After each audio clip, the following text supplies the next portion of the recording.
good evening, everyone. I'm really, really glad that Alice can be with us. Alice is our book editor. And maybe each of you could just introduce yourselves and say where you're zooming in from. Yes, I'm Kim from Austin.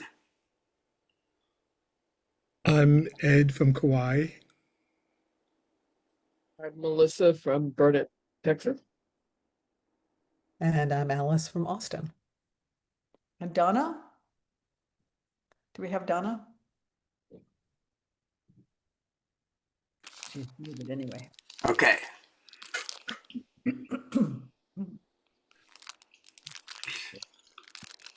Should we start? I think we should.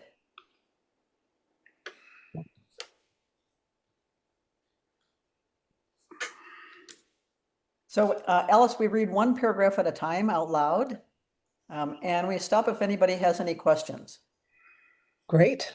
And we go in alphabetical order. Oh, people reading in alphabetical order? Okay. Does that mean I'm first? You're first. And if we have Donna, Donna is second, and then Ed, and then Kim, and then Melissa, and then me. Right. Can we make it just a little bit bigger? Thank you.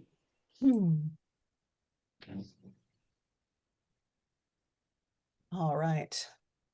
You want me to begin? Sure. Chapter 14, Councils. When we began offering Zazen at 6:30 in the morning on weekdays, I was not surprised that a handful of people would show up. I was surprised that some of them showed up every day.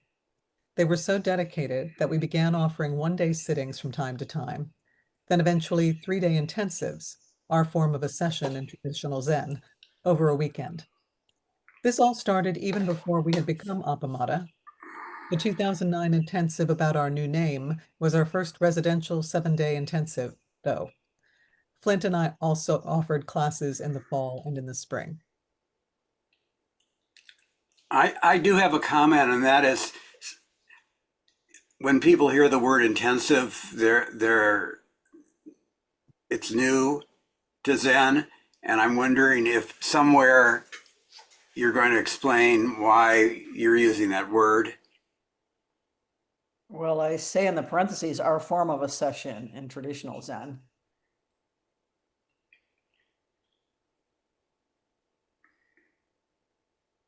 I mean, Okay. you want more explanation? I don't know. I don't know if people would want that. I mean, we got into this the other day about Joko, doing things differently, Appamada doing things differently. That's all. So do you have, I know you're going to have I thought you were going to have like a bibliography. I knew you're going to have a glossary as well. Yeah, there's a there's a glossary of Zen terms in the back matter. Okay, so back there, the session would be Explained. defined. Yeah. Okay, so that makes it easier for Yeah. those of us who know very little, if anything. Yeah. Yeah. Do I keep reading or does somebody Oh, else? no, one paragraph, then it'll be Ed. Oh, Donna. Donna, are you with us? Donna's muted, so go ahead, Ed. Okay. Our regulars were signing up for everything, including our newly designed one-year precepts program. Gradually, they learned all the roles: timekeeper, monitor, Jisha. They began to support the Sangha by helping organize intensives, giving orientation, teaching new people the roles. They reached out to newcomers, worked in the garden, set up tea tables, answered questions, and helped in so many ways. They saw Flint and I regularly for practice discussion, and in these meetings they would often ask how they could train more deeply, how they could offer more in support of Appamada, what they should study to deepen their understanding. They knew we would not be training or ordaining priests, and we would not be having resident students as they do at larger Zen centers. That was not Choko's way. They were sincere in their commitment to this path, and we were committed to them. This presented us with several dilemmas at once: personal, relational, and structural.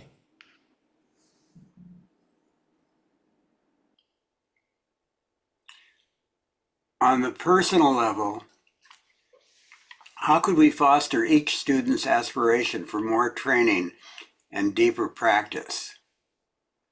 Typically, a student dedicated to this path would be sent off to a formal Zen center that offers residential training and priest ordination, but that was not a possibility for our householder students. They had jobs, families, homes, and other responsibilities. Furthermore, training at other centers would not reflect our Appamada teachings. Still, they were sincere in their commitment to this path. We did not want to provide ways for these experienced, devoted students to come to deepen their practice. We did want to provide ways for these experienced, devoted students to continue to deepen their practice and explore the Zen path to realize their aspirations. The interpersonal dilemma had to do with fostering spiritual friendships with peers who could support and challenge them as they traveled together the path of Zen. While we did regularly offer classes, these were a mix of new and experienced folks, not a place for the deeper, more advanced discussions we were having with experienced students one-on-one in practice discussions. When experienced students, we wanted them to be having those discussions with each other. This was the second dilemma. I think this is just a thing. You think you have an extra comma? An extra comma? Yeah, it's okay. I saw it, but I don't see it now. Oh, Um, Oh, I go had ahead. a Check the question. paragraph.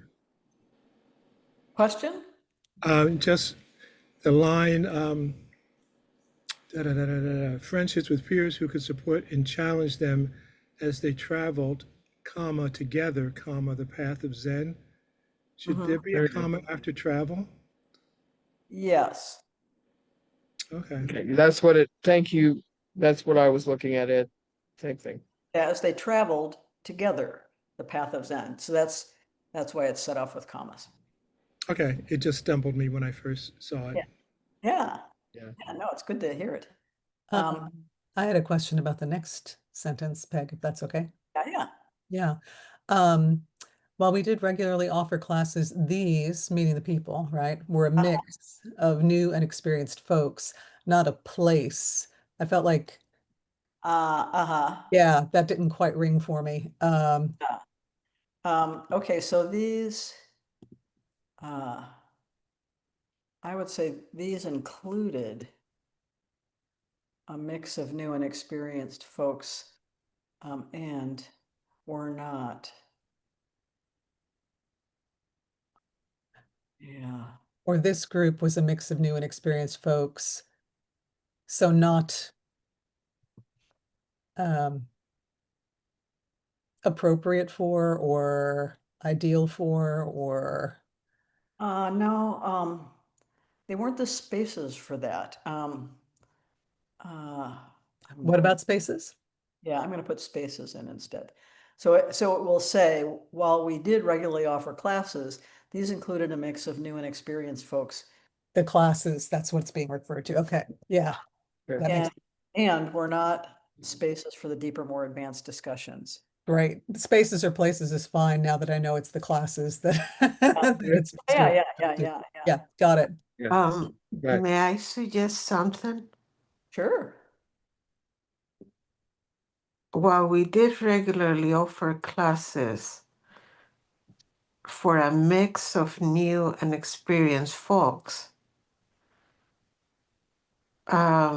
we didn't have a place for the deeper, more advanced discussions we were having with experienced students. Do you see?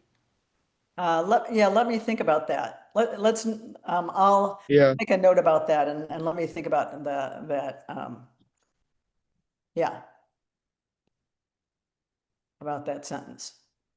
But whatever you do, know that after deeper, that comma, it seems to have an extra space. Like there's a space between the R and the comma. Oh, I don't think so, but Hmm. it's not in this, I'm looking at the affinity version that there isn't really an extra space there. No, they're not. It is not. It's the font. The way, I'm sorry. I thought I was seeing an extra space, but there's not. Yeah, okay, great. Okay, so I think it's me, right? And then after me is Starlet. The structural dilemma had to do with forming community and sustaining it. In traditional Zen centers, priests and residents hold the center. It's not only that they serve the center through their work in the gardens, in the office, in the kitchen, and the zendo. They are the collective keepers of the traditions and the knowledge of how things are done. They are an abiding presence. They are the institutional memory, the collective brain trust that provides something essential in any enduring organization, continuity. How was our Sangha freed from the structures of traditional models going to accomplish that essential function? How would we ever be able to create stability and continuity within Appamada without priests and residents, with people who come and go at random times on their individual schedules? How could we build a future for the Appamada way? Okay, so I think we want to read the facing page. Maybe Alice, Sure. you're up. Yeah. And what is the Sangha? The Sangha is a community of people who agree with each other that if we do not practice right mindfulness, we lose all the beautiful things in our soul and all around us. People in the Sangha standing near us, practicing with us, support us so that we are not pulled away from the present moment. Whenever we find ourselves in a difficult situation, 2 or 3 friends in the Sangha who are there for us, understanding and helping us, will get us through it. Even in our silent practice, we help each other. Good, yeah.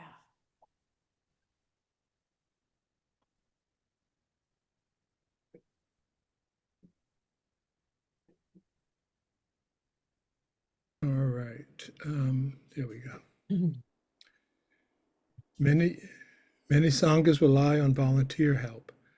There are many situations where volunteers from the sangha are invaluable. Sangha work days, preparation for a ceremony, arranging food for a reception, for example. It's joyful to work together in these moments.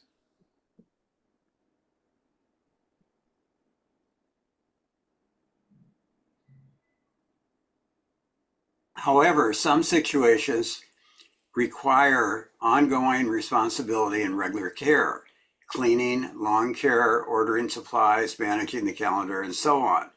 In the traditional Japanese model, such responsibilities are handled by the residents, typically priests or monks or residents in training. In households sanghas such as ours, volunteers generally can't commit to ongoing responsibilities like this. And so in many sanghas, I've observed 3 or 4 overburdened people, or even just the teacher struggling to manage it all. This is a recipe for individual burnout and even system collapse. Since there's no structure for continuity, participation can be unreliable or inconsistent. Here were our dilemmas in a nutshell.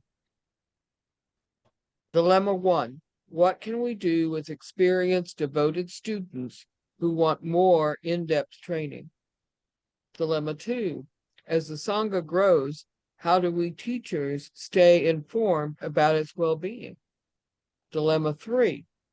How do we develop an institutional memory about how things are done and form a culture without priests or residents, with householders coming and going at different times? Dilemma 4. How do we provide deeper and ongoing training and conversation about, for example, the right use of power, the precepts, and so on. Dilemma 5.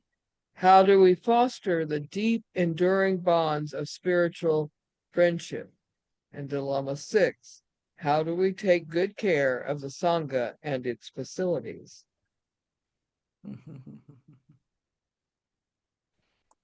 Readers, how would you resolve these formational dilemmas? Take some time to reflect on your answer before you turn the page.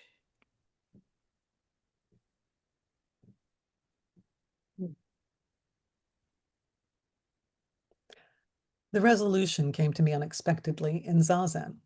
It was a way to resolve all of these dilemmas. It was simple and in accord with our own aspirations for the Sangha. We had a handful, 6 or 7, of these experienced students devoted to Appamada. We would invite them to form a cohort, now known as a council, a nod to the councils that formed after the Buddha's death to preserve his teachings, the Dharma. These dedicated students could come together in our study, and Flint and I could meet with them weekly. Okay, I think we missed Starlet, so do you want to? Oh, sorry, Starlet. That's okay. Okay. It's okay. I'll read now if it's okay. Please. I could foresee that this might create some problems within the Sangha around this concept. Feelings of favoritism, elitism, separation, and division. These students might be regarded, or worse, regard themselves, as somehow elite or special. Some Sangha members might be hurt not to be invited to join the council. And so I realized the council idea should be expanded. But I didn't want a council that would just get bigger and bigger, that would be disruptive to the intimacy of the peer friendships. It would eventually become unwieldy. Rather, I thought we would make it clear that we would create another council whenever there were 6 or 7 people with the same level of experience and aspiration for serving the Sangha. There were no term limits. We envisioned these councils as long-term peer friendships, study groups, and a Sangha brain trust. Before we move on, I wanted to, 1 second.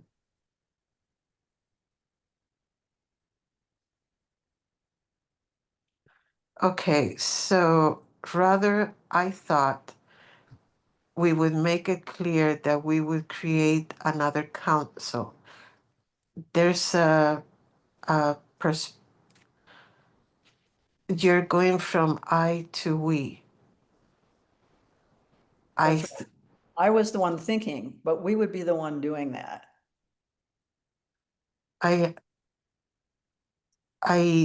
understand that. But the thing is that you're talking basically almost the whole thing in first person. So then you switch to we, which I understand why you did it. But the thing is that if you go, it would eventually, okay. But I didn't want a council that would just get bigger and bigger. That would be disrupted to the intimacy of the peer friendship. It would eventually become unwieldy. Rather, we would make it clear that we would create another council whenever there were 6 or 7 people.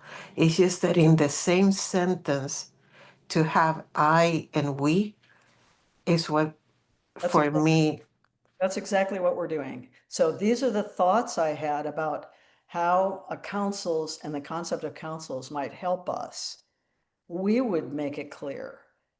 This is something that we would do. So it would be sort of collective we, primarily from Flint and me. So that kind of decision wouldn't be mine. That decision would be ours. Then I would I would recommend to add Flint's name. Rather, Flint and I thought we would make it clear and continue like that, then that we No, make sense. Flint wasn't having that Yeah. thought. I was having that thought. Okay. And so I was saying, Well, we will make I- it clear, right? That's something we would do together, would make it clear. I think here might be the solution. So, I didn't want the council that would just get, so I thought that we would make it, however, right? So you're having the thought that we are going to do it. Right, And exactly. I think I need to be more specific like that. So it makes sense that there's a we there. So you had the thought, I had the thought that we, and you might even put in parentheses Flint and I, or just whatever, so that we know who is being thought of, who is thinking, and that Right. way, because yeah, it is very confusing to have the go from I to we in the same. Right. It's like, I thought we could go downtown later. It's like that. I thought we might go to the park. It's like that. Right? I don't want to specify, I don't want to specify No, who he is, because it will be a collective agreement. So once we have one council, then, in forming a second council, those council members will also be part of that decision, right? So I didn't want to confine the we to just Flint and I. That's not how it would well, work. yeah, well, you can leave that out, but I mean, I'm not tired at all tonight. You can no idea what I'm talking about. You can just leave the names out. That's okay. But if you put that,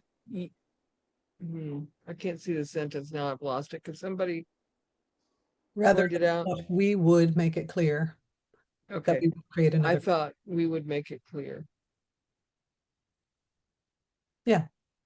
Yeah, that bothered me too. I thought we would make it clear that you know what?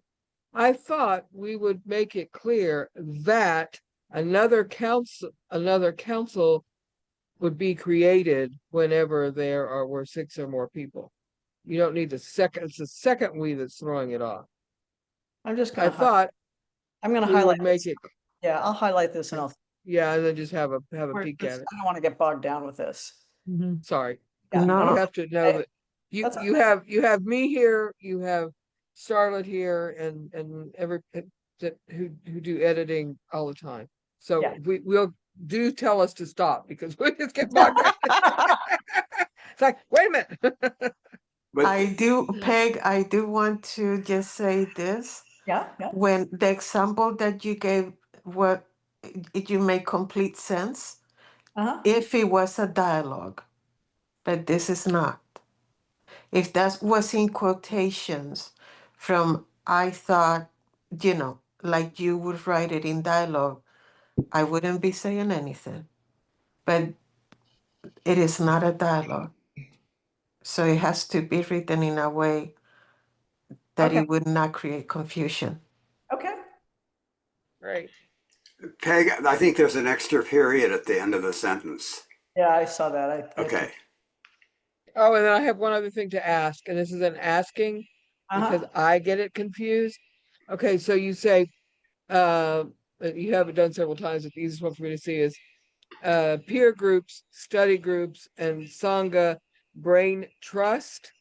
Uh-huh. If you were ending a dialogue, I believe that the quotations would be outside the period. But I believe that you're doing this, brain trust. Mhm. And I believe, and I could be wrong, do not quote me, that there and the other places that quotation mark needs to be inside the period, That would be before the my period. inclination. What do you think, Alice?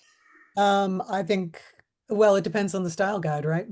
Yeah. So which style guide are you planning to follow? It looks fine to me, the period inside the quotation mark, because this So is it's typical. pretty typical. Yeah, it would depend on the style guide. Okay. All right, we'll check that out. Now, who's reading? Yeah. Who read last? I I think think I'm, Scarlett, I think he said, yeah, I think I'm up at this point. yeah. And whoa. Our first council included Laurie W., Todd B., Joel B., Rupesh C., John C., Liz Y., and Tabrez S., with Flint and I leading. We began with right use of power training, meeting on Tuesdays after Zazen. Within the councils, we could offer in-depth training, always starting with right use of power, the very first training for any new council. We can introduce advanced study, share interactive exercises, topics for Dharma talks, and refinements in roles and forms. We shared our struggles with practice in our everyday lives. And always we discussed the well-being and needs of the Sangha. So we might want to stop here because this paragraph continues on the next page and read what's on the facing page.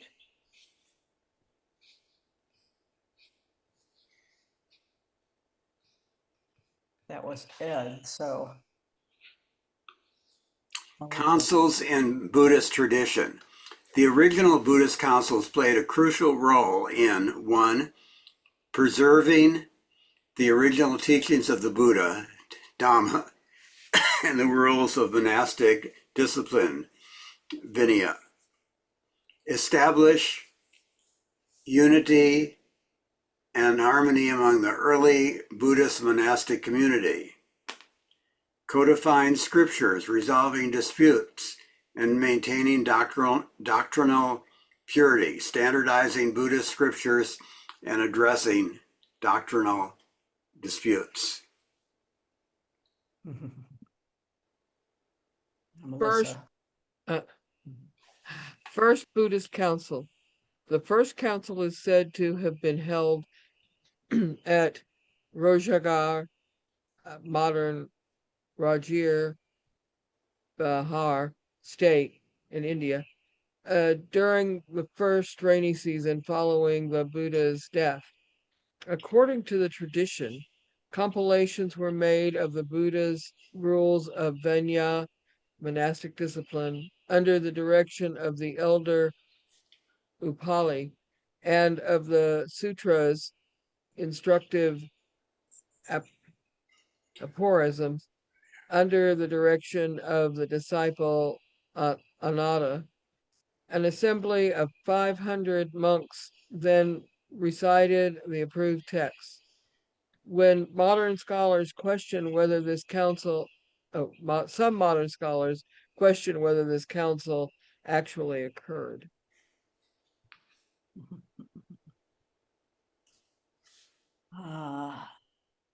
Okay. The second Buddhist council. The second council took place at Vaisali, Bihar state, about a century after the Buddha's death. This council is considered by virtually all scholars to be a historic event. It was convened to settle a dispute regarding relaxed rules of discipline followed by monks of Vaisali. According to the Theravada tradition, the council split between those who supported the relaxed practices and those opposed to them. The majority voted against the Vaisali rules, leading to the formation of the Maha Sangika school by the defeated minority.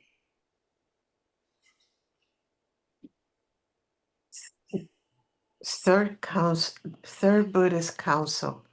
The third council was held during Emperor Asoka's reign at his capital Pashtaliputra, modern Patna, around 250 BC. More than 1,000 monks gathered to discuss and correct potential misinterpretations of the Buddha's teachings. During this council, they are thought to have composed the Abhidharma works, commentaries on the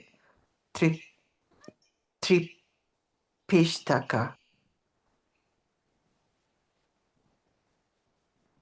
At this, Yeah, yeah, I would scroll Yeah. up. you want me to just finish these two? Yeah, that's great. At this third council, the three baskets, Tipitaka, were completed with the finalization of the Abhidhamma Pitaka. The proceedings were compiled by the Moggaliputta Tisa Tero in the Kathavatu, which became part of the Tipitaka. Fourth Buddhist Council. The fourth council occurred in Kashmir around 25 BCE, according to some sources, or in Sri Lanka in 29 BCE, according to others. During this assembly, the full scripture of Theravada Buddhism, the Pali Canon, was committed to writing for the first time. According to some sources, this was the last council attended only by arahants, fully enlightened beings. Okay. Early councils. So councils became, it's in it, I think.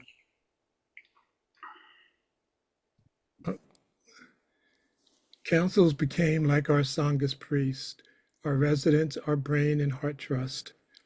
As I write this, we now have 5 councils, each with a set of specific responsibilities for maintaining the Sangha: care of the gardens and exterior, care of the interior of the building, managing calendars and reminders, teaching, and so on. Each year, the sets of responsibilities rotate to the next council, and in this way, eventually, each person on a council learns how to take care of a Sangha.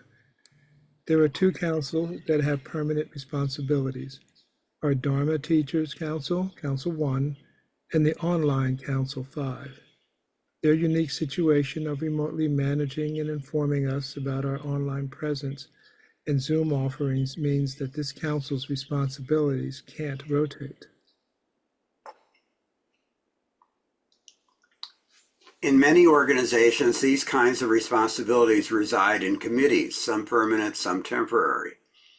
The problem with committees is that the responsibilities stay, but the people rotate in and out based on their committee terms. This is not a recipe for long-term friendships, and such a structure has dilemmas of its own. The tasks are stable, but the relationships are constantly shifting. A council structure such as ours is the reverse. The relationships stay, the responsibilities and tasks rotate in and out. The power lies in the deepening of spiritual friendships, not in the accomplishment of tasks.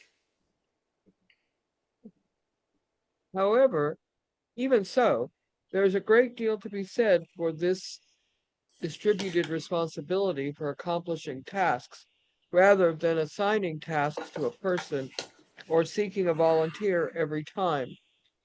A council can brainstorm together how best to accomplish its responsibilities, and they can draw on the Sangha or outside experts for the help they need. They can arrange to take turns or share responsibilities for a given task, and they can join together with one or more of the other councils to take on much larger responsibilities, such as an all Sangha workday or the year we hosted the Lay Zen Teachers Association, the association annual conference. I think it should be associations. Lay Zen Teachers associations plural. I mean, not plural, possessive Possessive, yeah. annual conference. Yeah. There are no silos. There is no turf.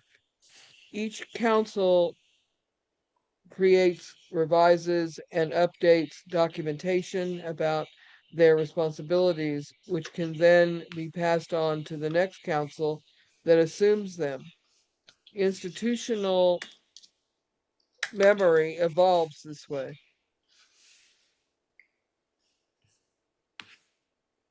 So, Councils are, so, oh, so I have I'm sorry. I just kind of have a question.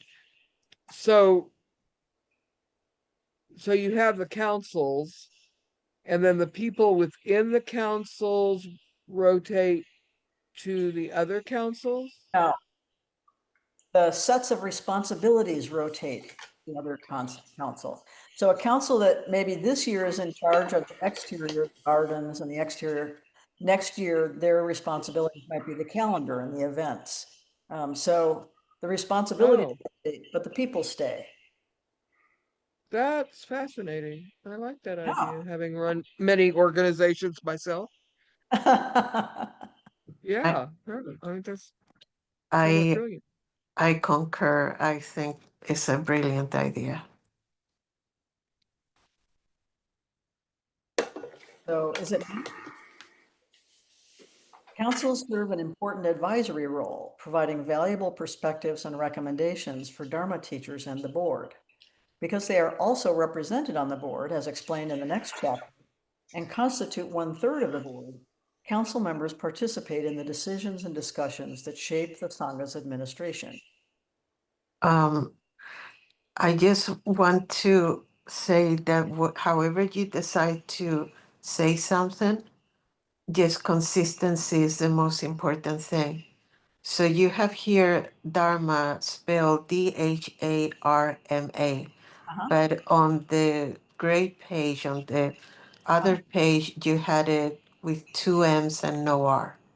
Right, that's the, so there's two ways these common words are spelled in Buddhism. One way is the way of the Pali Canon, the original Theravadan way of writing these terms.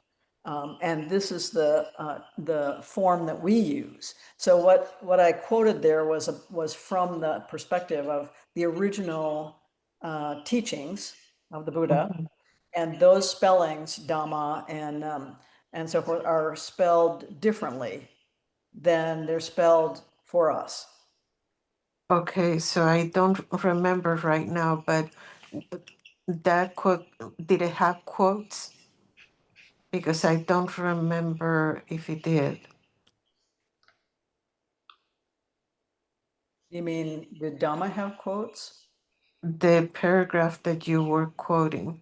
Well, the thing I noticed about this paragraph is I don't have the source cited, but it's from a Yeah, source. yeah, that, once you put that in. But the other thing could be just very simple, which is at least the first time you use whichever term to put the other term in parentheses by it, just so that the common reader knows, aha, it's the same thing. Yeah. I would, yeah, because Okay. I was thinking it was probably two different things since I know nothing, Right. Yeah, it's two different spellings. but not two different things. Yeah, right. That's from the Pali. Yeah, and for us dyslexic people, those two words are too close. Yeah. Oh, very scary. I will say that the explanation that you just gave us is really interesting, and it might be a good footnote if Uh-huh. you wanted to do that. Uh-huh. Yeah. Uh-huh. Yeah. I'm making a note now. So I can fix it. Okay. Okay, so it's my turn, but I don't know where we are right now. Are we, however, Oh, thank you, Kim. I don't know. I think, No, then we had the Laysan Teachers oh, Association. yeah. Right. No, we're, I think we're at council members are also the sense organs. yes, that's the one. Thank you, Peg. Yeah, I think that's where we are. Council members are also the sense organs for a living, breathing Sangha, helping us know about concerns, questions, and difficulties of Sangha members and the Sangha as a whole. They train people new to roles, and they are convenient point people for Sangha members with questions and concerns. Wait, let me read this again. Kim, could you scroll a little bit up? There we go. council members are also, would you consider sensory organs instead of sense? No, For a living, breathing Sangha, helping us know about concerns, questions, and difficulties of Sangha members and the Sangha as a whole. They train people new to roles, and they are convenient point people for Sangha members with questions and concerns. Okay, okay, yes. okay. Alice, The contributions of the councils and their collective energy, care, and wisdom cannot be overstated. I consider this new part of the Sangha's architecture a stroke of genius, the collective genius of our wonderful students who took to the idea of councils wholeheartedly. Over the years, this structure has proven to enrich the Sangha immeasurably, to provide the continuity and stability so essential for a Sangha. Councils have helped us make wise decisions and understand the impact of those decisions on the Sangha. Four of our entrusted Dharma teachers have emerged from the council experience and training. Most importantly, councils have resolved the dilemmas listed above that had completely stymied us. It means, too, that the myriad tasks involved in running the Sangha don't fall to 2 or 3 devoted but overburdened souls, or the teacher alone, as an unsustainable model, as I mentioned, too common in small Sanghas. Just as importantly, councils have fostered deep, abiding spiritual friendships that are bright golden threads in the fabric of the Sangha. Could you go back up to the paragraph before this one? I figure out what was bothering me.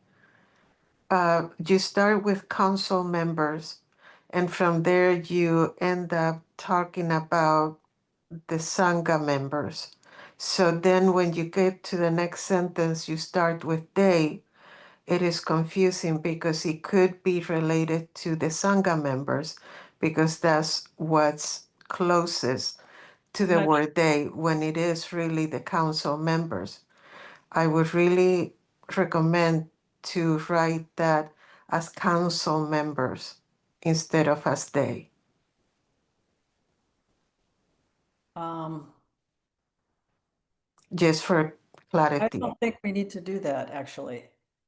The sentence before says, council members are also the sense organs for a living, breathing Sangha, helping us know about concerns, questions, and difficulties of Sangha members and the Sangha as a whole. They train people new to roles, and they are convenient point people for Sangha members with questions and concerns. I don't think there's any confusion there, actually. Well, the problem is that because you this happens to me a lot, because you know what you're saying, you don't see the confusion.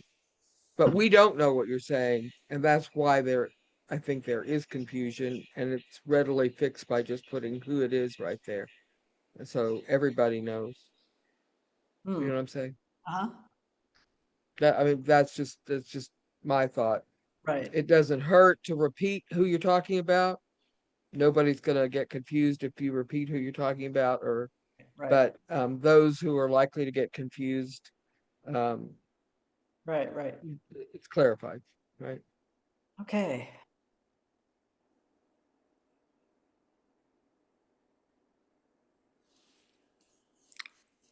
Are we ready? It's up above, up above, up above. The contributions of councils. No, I think I read that paragraph, Yeah, didn't I? that was read. Yeah, bright golden threads in the fabric of the Sangha is where I ended. Oh, that's where you ended. Okay. Oh, that's right. Okay. So then we went back a paragraph. Okay. Of course, councils are not static, permanent fixtures. People move, life circumstances change, and we sometimes need to add new council members to an existing council just to keep things balanced. Councils, too, are complex adaptive systems that evolve. They shape and are shaped by the very human beings inhabiting them. Here is the explanation of councils provided on our website, along with a description of how new councils are formed. This makes the criteria clear and public. I just want to say that I really like that sentence. They Ah. shape and are shaped by the very human beings inhabiting them. I think that's rather brilliant. Thank you. Would you consider putting a comma after two? Yeah, I just picked that up. Yeah, exactly. Okay. Yeah, perfect. About councils. Councils are small, permanent groups of experienced students who come together in spiritual friendship and who help support the Sangha in many ways. They've been enormously helpful in offering orientation, talks, classes, and training in roles, and their dedicated practice inspires and encourages everyone. They often help us plan retreats, register participants, organize events, make wise decisions, and connect with the needs of Sangha members. So these dedicated students generously offer the Sangha their skills, times, and energy. I don't know about the word "so," if you need that. Straight off the web. Just saying these dedicated students. Yeah, Yeah.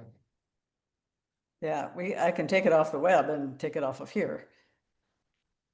Can I ask a question? Sure. So you've been talking about the councils for a while, and Uh-huh. here it seems like you're reintroducing them. And I wasn't sure exactly what the angle is here. I know you're trying to do something different, but it's not clear to me yet what it is. Yeah, that's why I said, here's the explanation of councils provided on our website, along with a description of how new councils are formed. So, Wait, I think I missed that. yeah, yeah, this is sort of our public presentation of what councils are. Oh, here is the explanation, and then about councils begins the explanation. Right. I missed that. I don't know if it would help to indent the whole section, To what? to indent it To since it's a indent quote it. from the website, the whole section about councils. Well, we could do that.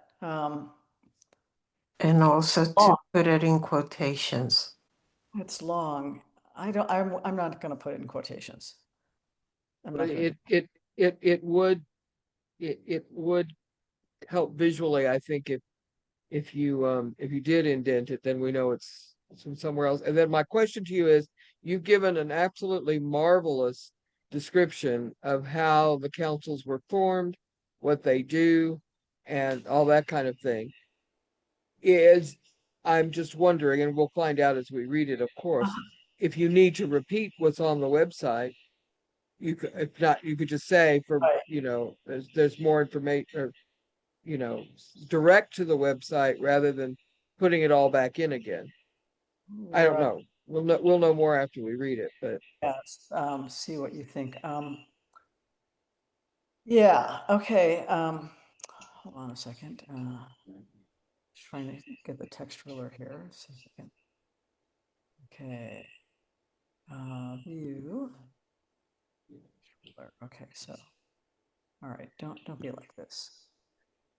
Affinity is, That's sometimes a it, yeah. little bit awkward. Yeah, if I can indent it. Let's see. Let me just. Well, now I've lost my ruler. Anyway, I'll take care of that. I don't know why it's misbehaving, but okay. So who just read? I think, Kim, did you just read? Is it my turn? Yeah. Okay.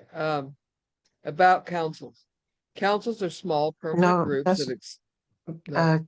we are in Linda, that- Appamada simply. Mhm. Here we go. Oh, Appamada simply could not function without the council members' support and care for the Sangha. They are also an excellent resource for you in your own practice. They are happy to answer questions about the forums or invite you to learn new roles. They also help us stay more connected with you and informed about your concerns. You should feel free to raise questions with them about how things work at Appamada or share any concerns you might have that might come up. Yeah, see, this is saying basically the same thing you said above. You're just putting you in to make it more interactive Right, as you would on the website. right. But I don't think it's necessary here, especially if you're presenting the history of Appamada and helping people to know how to form what we have, rather than inviting the person reading the website to come to the Sangha. Do you see what I'm saying? It's just Yeah, a thought. although this is also a book that we would put in the hands of newcomers, for example, who want to know more about the Sangha.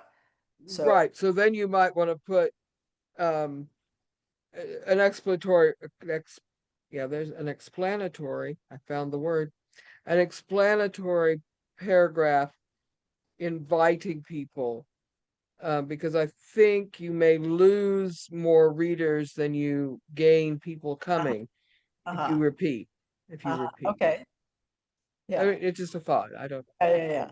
I would also like to add, I do agree with what Melissa just said, but I would like to add that this book that you're writing will become the source.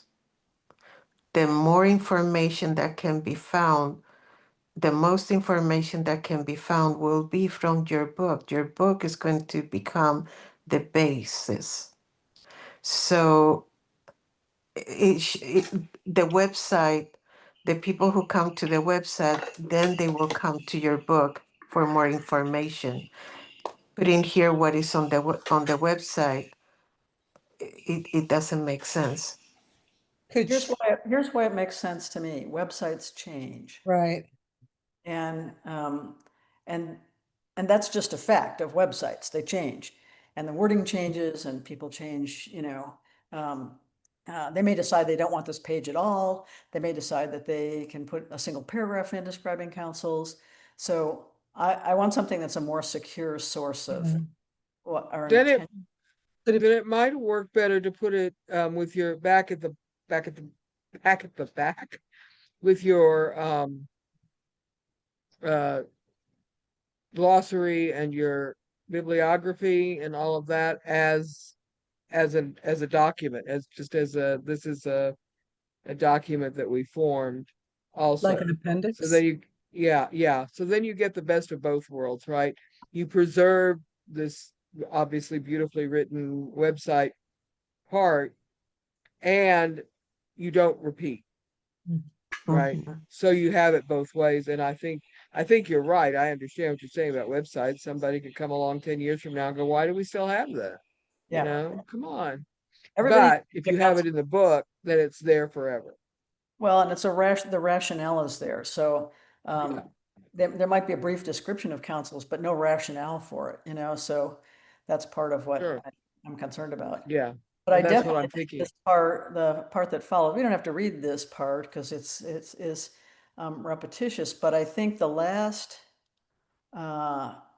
paragraph of this particular section about councils, and then the part about how councils are formed are kind of important. So, Right. um, So yeah, so we could jump to that if you want to. right. It doesn't bother me to be repetitious here while we're editing. I'm Yeah, just thinking of as an edit as editing. That's what yeah, I'm thinking. yeah, yeah,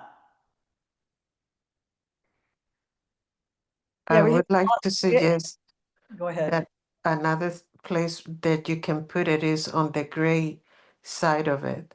And you yeah, can, because this, in the way that you're explaining it, it's like an heirloom. It's Uh-huh, something you want to preserve. uh-huh. Yeah, uh-huh, Yeah, that's an idea too. Yeah. uh-huh. Uh, yeah. Um, I'm gonna make a little note here. So that's a very good possibility. Absolutely. I think that the criteria is not something that's repeated. Right. And that part we might want to preserve here. Mhm. Definitely, definitely. Where would you like us to pick up? Where were we exactly? I think we've, okay. I think we are at these enduring Enduring groups. groups. I think so too, yeah. And But I'm who is just reading. reading? Did you read, Starlet, or did Melissa?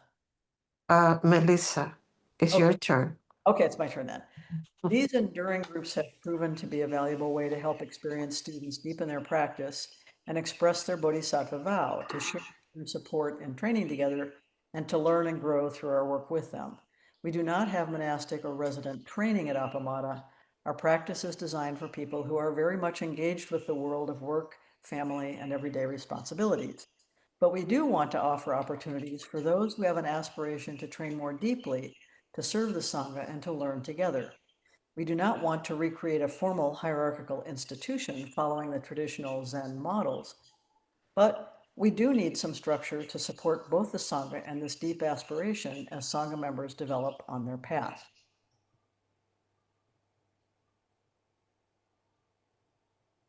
This small group training and service model seems ideal for our purposes. We are calling these groups councils, a term that was used for the Buddha's disciples who gathered after his death to preserve and transmit his teachings. In the same way, councils at Appamada extend the care and teaching that we can offer the Sangha. Members of a council can support each other in the challenges of the practice path at this deeper level. We have invited those who have an established, consistent, regular Zazen practice, who have learned the various roles here, who have an aspiration to serve the Sangha, who have agreed to abide by the Buddhist precepts, and who have expressed in one form or another a strong desire for training in this way. They are bound by Appamada's ethics policy. Furthermore, excuse me. Furthermore, this model of councils is open and expandable. It is not a small privileged elite, but a network of support and care for the whole Sangha. We will continue to develop additional councils as people are ready for and aspire to this deep training and responsibility. This means that Sanghas forming up in other places too can organize councils to train and learn together and serve their own Sanghas. We number the councils in the order they are formed as generations, so that council members will both be able to draw on more experienced councils and also help support and guide members in newer councils. Okay, so it's 8:01. So do we want to stop here with how our council? And then we just have 2 pages. You want to finish? I think we should finish this chapter. Yeah, okay. Yeah, I think that's a great idea. Mhm.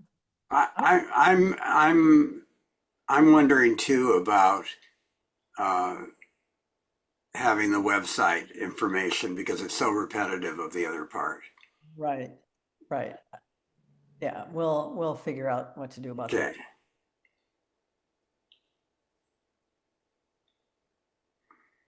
So Who's who's reading? next? I think you, Kim, I right? think it's Kim, yeah. Council formation. Council members are Appamada practitioners who are invited to join a council by the teachers. Councils provide deeper training in our practice and tradition, peer support to deepen practice, and opportunities to learn and grow together. Council members also help share programming at Appamada, help care for the Sangha, and manage intensives and other offerings.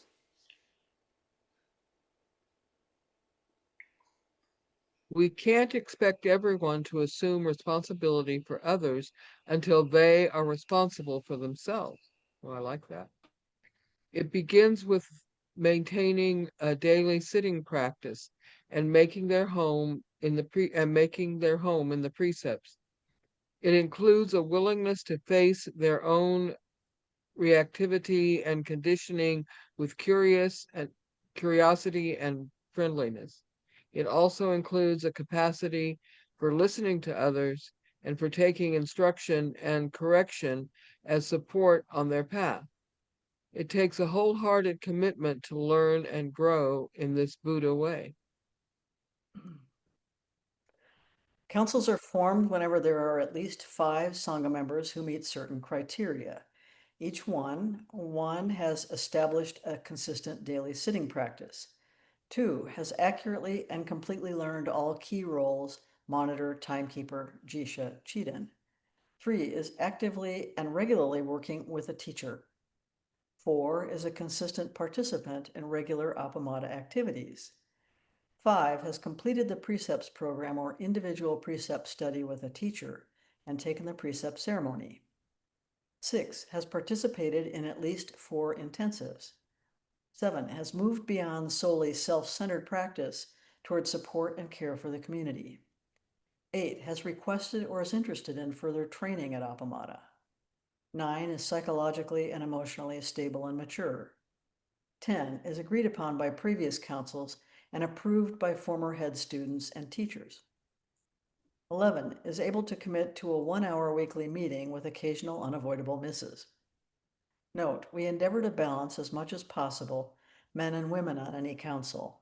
We will endeavor to support diversity and equity on councils while meeting these criteria. If you have any questions about councils, please ask one of the teachers or a council member. Our webpage describing councils with contact links is here.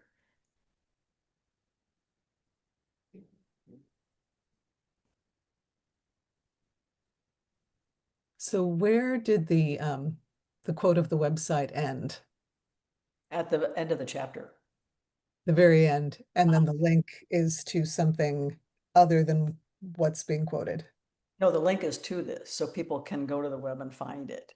So maybe that last sentence could be separated out if you're going to indent the stuff that's, Oh, right, uh-huh, yeah. yeah, Like it goes flush left again. yeah, Okay. yeah. There you go. All right. So Alice, we typically write for about 15 minutes and then we reconvene. I think you're going to time this, right, Kim? You're muted. 8:21. 8:20. Okay. We'll do some And writing. is this just open free writing? Open free writing. It can be anything at all that you want to write, or it can be some reflection about what we've talked about. Lovely. And I'm Whatever. going to graciously bow out at this point. Ed, it's so good to see you. How are you feeling? Not too good, but great to see you, Paige, back with this. I'm so happy to see you. Yeah. So Good care. I'm very pleased to be seen still. Feel better, Ed. I will. Thank you. Take care, everyone. Bye-bye. All right. I can share. Great. I've been in the middle of 3 councils now over a number of years. It was life-changing to be asked to be on a council. I had a plan when I retired in 2007 that the rest of my life would be simply to prepare me for the next life.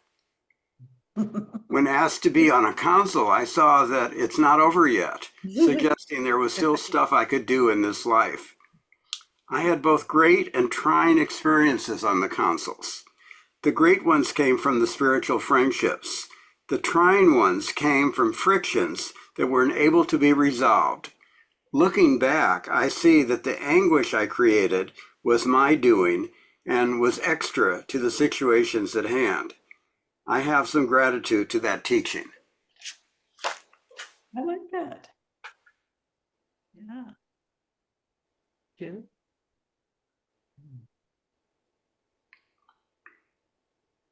Melissa, you always write. I did. I can read. You're so funny. Okay. I find this idea of councils fascinating. I wish I had heard of or known about the idea when I was organizing organization. It might have been the solution to a lot of our problems, especially with church, soccer, and Habitat for Humanity, which is especially amusing considering two of the three are Christian organizations. It just makes so much sense. Rotate the duties through the councils, not rotating the people. I've always been an advocate of learning all the jobs in an organization. When I worked at several retail stores, they had this philosophy for management. As a trainee, the manager or future manager would start out with the job of stock boy. Remember, this was a long time ago.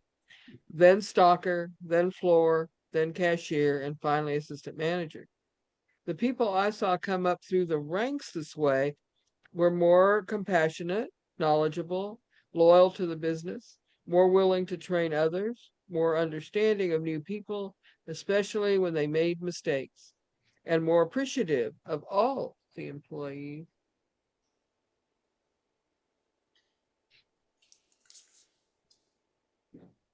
Hmm. That's cool.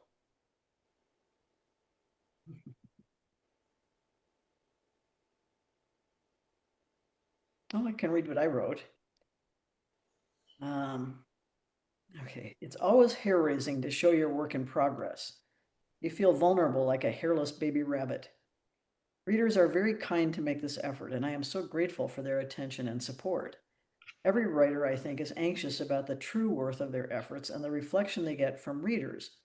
This work is different for me in that I am unconcerned about how it reflects on me, but very concerned with whether I've accurately and fully represented the miracle of the Sangha, its depth and richness. Of course, I fail. There are so many ways to view what we have been doing and becoming. It's my best effort anyway, so the fact that people take it seriously, read it so carefully, and comment so compassionately is a great gift. This book has taken a great deal of time and energy over 5 years, so I'm also happy to see it so close to completion, in draft form at least.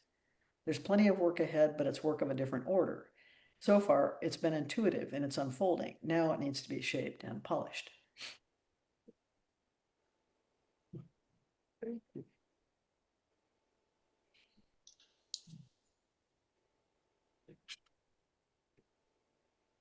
I can't find what I wrote again. But I can say part of it had to do with how fascinating it is that people can read the same sentences and come up with different interpretations or trip up over different things. That it says a lot about all the different ways of reading that exist. Yeah. And also of tripping. And of tripping. I think this is why I'm so For grateful to have multiple readers, because I get these different perspectives and it's very, very helpful. And it's very helpful to hear it in different voices. That's tremendously helpful. So, yeah, I'm very appreciative. Well, we So, appreciate the opportunity oh, you've Yes, given us. Yeah. that's what I was gonna say. oh, well, it's, you've been with me through chapters 1 through 14. It's a lot. It's a lot to take in. Yeah. So next week we'll mush on with chapter 15. So these are the chapters that are really about the structural and sort of practical aspects of the Sangha. We've already been through all of the sort of theoretical principles and ways of viewing it. So this part is really like just kind of the nuts and bolts. And this part is particularly for people who, like Melissa, have never encountered some of these ideas, but might make use of them in their own organizations, whether other sanghas or whether in their work. Um, so, so that's this whole practical part of the book is about that.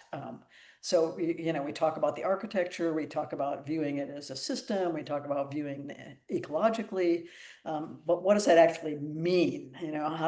well, how do you actually practically implement those things? And so that's what this whole part of the book is about. And then the next part will be about succession. How do you plan for the future? How do you take care of the future? So yeah, so nuts and bolts here, succession, and that's really, cruising to the end of the book there. And then there's a conclusion. So we're getting there. Well, I'm really glad that you have written this book, that you're writing it, and it's a privilege to be a part of it. And this readers, give you our feedback.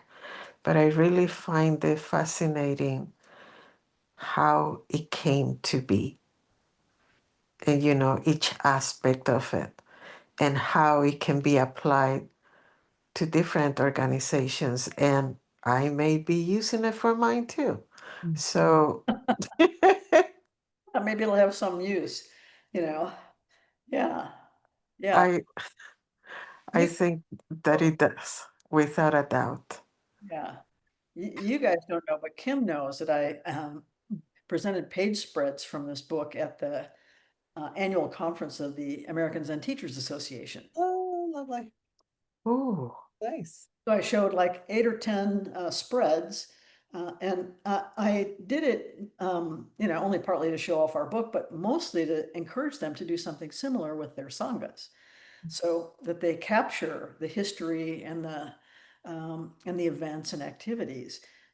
Because Zen is in a big transformational moment here in the West, right? So it's gradually emerging out of its original Asian formulations from China and from Tibet and from Korea and from Japan, into its own thing. And that's historic. And so I want to encourage people as much as possible to capture that evolution in their own. yeah. Yeah. So so as I was saying to Kim and the group, I got all finished explaining this, and there was complete silence in the room. Really? Complete silence.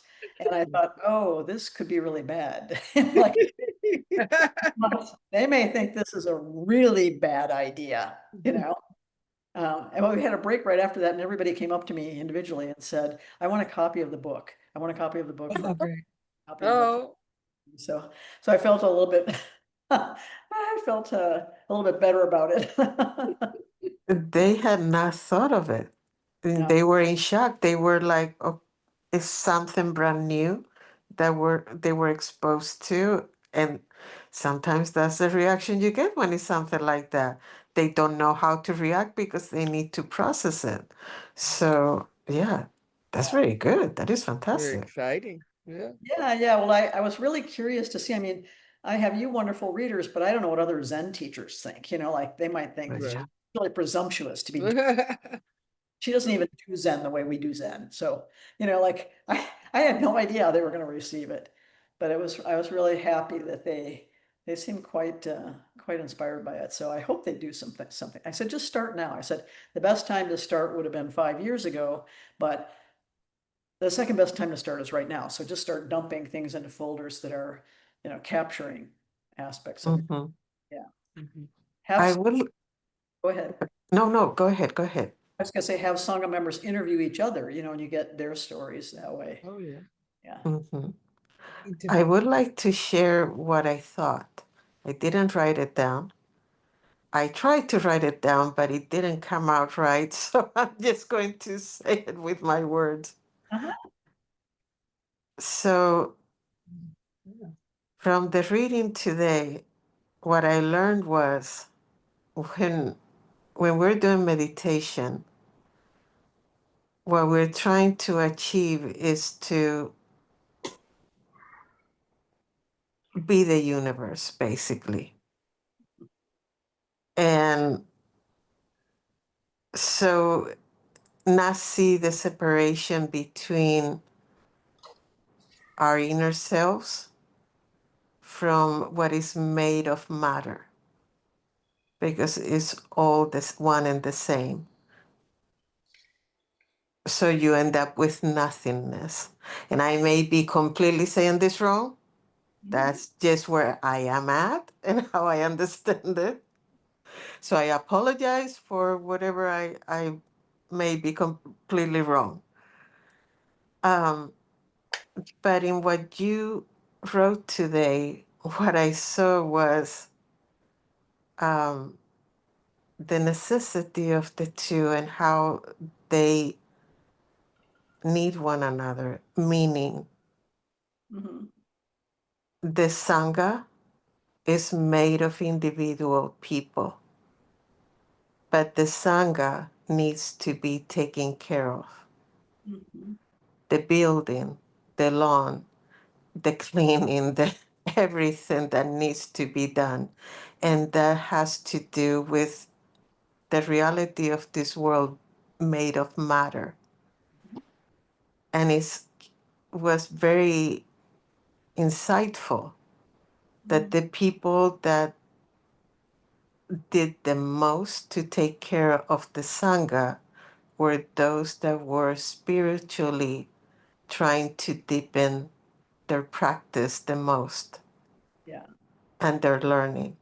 So to me, that concept of the more you go deeper into the practice, the more that you also do to take care of the Sangha.